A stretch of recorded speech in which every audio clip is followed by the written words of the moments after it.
Good morning बच्चों। तो कैसे हैं आप? जीव विज्ञान पाठशाला में आपका स्वागत है। बेटा आज हम पढ़ेंगे वंशा गति तथा विविधता के सिद्धांत। इस लेसन में हम पढ़ने वाले हैं बेटा कि ब्लड ग्रुप का निर्धारण कैसे होता है। अगर तुम लोग ब्लड ग्रुप का निर्धारण बेटा सीख गए तो आगे की पढ़ाई एकदम मक्खन जैसी इजी लगेगी।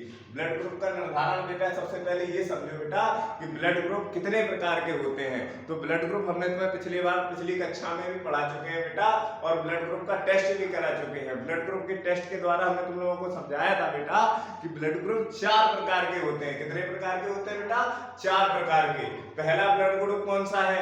पहला ब्लड ग्रुप है बेटा ए। पहला ब्लड ग्रुप कौन सा है? पहला ब्लड ग्रुप है ए। दूसरा ब्लड ग्रुप है बी। तीसरा ब्लड ग्रुप ए बी, और अंतिम ब्लड ग्रुप है बेटा ओ। तो इस प्रकार से 4 ब्लड ग्रुप होते हैं बेटा। कितने होते हैं?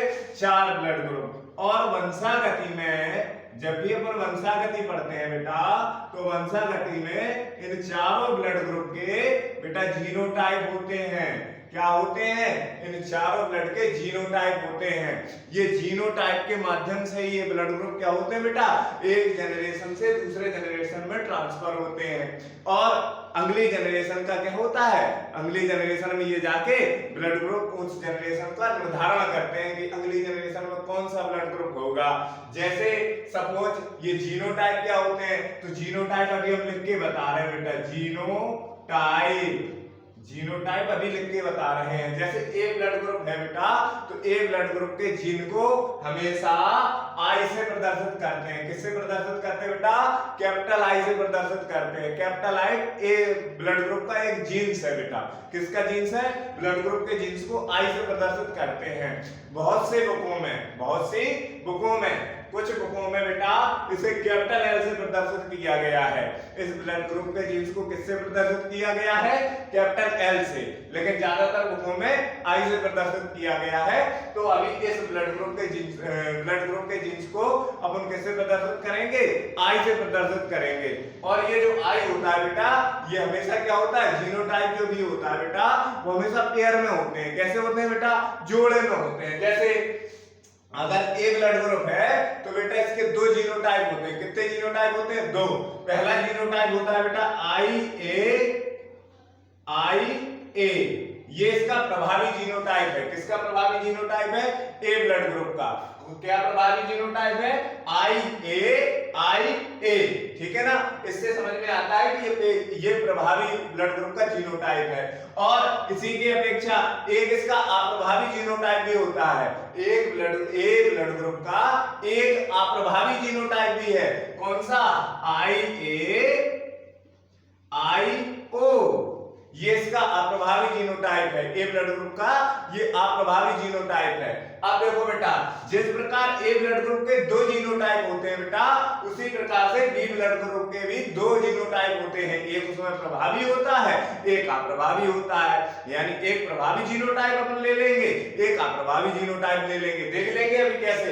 आई बी, जिस प्रकार से ए का था ना, उसी प्रकार से इसका होगा आई बी। और इस तरह चलेंगे अपन लोग, तो अप्रभावी में भी वैसा ही होगा बेटा। आई बी और आई ओ। इस तरीके से इन दोनों के, मतलब ए ब्लड ग्रुप के और बी ब्लड ग्रुप के 2 जीनोटाइप होते हैं बेटा। एक जीनोटाइप होता है आई ए और आई ओ।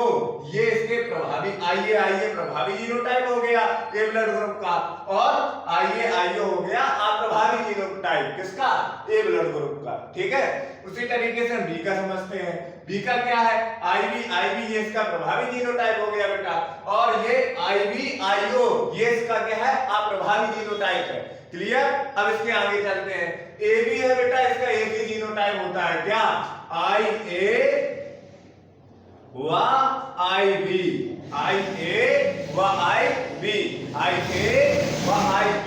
इसी प्रकार से ओ का भी क्या होता है बेटा? ओ का भी एक ही जीनोटाइप होता है। जैसे आई ओ और आई ओ।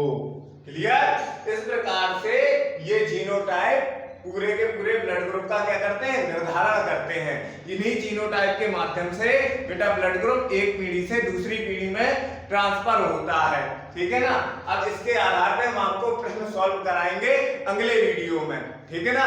तब तक के लिए आप इसे उतार लीजिए और इसे कंठस्थ कर लीजिए, ताकि आपको जब हम प्रश्न सॉल्व कराएं तब आपको ये याद होने चाहिए जीनोटाइप कि जैसे ए हमने कहा ए ब्लड ग्रुप, तो आपको तुरंत दिमाग में ये चीज याद आ जानी चाहिए कि ए ब्लड ग्रुप के सबने दो जीनोटाइप बताए थे, एक प्रभावी था एक अप्रभावी था। प्रभावी जीनोटाइप जैसे क्या था, तो आईए प्रभावी जीनोटाइप था ए ब्लड ग्रुप का, और अप्रभावी जीनोटाइप क्या था, तो अप्रभावी जीनोटाइप बेटा था आईए और आईओ। किसका प्रभावी अप्रभावी जीनोटाइप था, ए रक्त समूह का था, ठीक है। ऐसे ही हमने कहा बी रक्त समूह में अप्रभावी जीनोटाइप क्या होगा, तो तुमने तुरंत समझ लिया बेटा कि IB IO A B blood group का अप्रभावी जीनोटाइप है। अगर हमने कहा बी ब्लड ग्रुप का बेटा प्रभावी जीनोटाइप क्या है, तो आपने तुरंत समझ लिया कि प्रभावी पूछा है सर ने, तो आईबी अर्थात ये इसका बी ब्लड ग्रुप का प्रभावी जीनोटाइप है। और ओ का और एबी का बेटा एक ही एक होते हैं, ये तो पहले ही कंफर्म कर चुके हैं। देखो आईबी बेटा एक में आई, एक आई पे ए आ जाएगा, एक आई पे बी आ जाएगा, क्लियर है ना। और इसमें ओ में दोनों पे वो चले जाएंगे, बस ये सीधा सीधा कॉन्सेप्ट है बेटा, ये याद कर लीजिए। इसके बाद हम अगले वीडियो में आपको ये इससे रिलेटेड सवाल हल कराते हैं, यानी जो इससे रिलेटेड क्वेश्चन जो पूछे जाने की संभावना एग्जाम में रहती है या जो पूछे जाते हैं उनको हम हल कराएंगे। पहले आप इस कॉन्सेप्ट को क्लियर कर लेंगे, ठीक है। तब तक बेटा हम मिलते हैं तो नए वीडियो में, तब तक के लिए नमस्कार।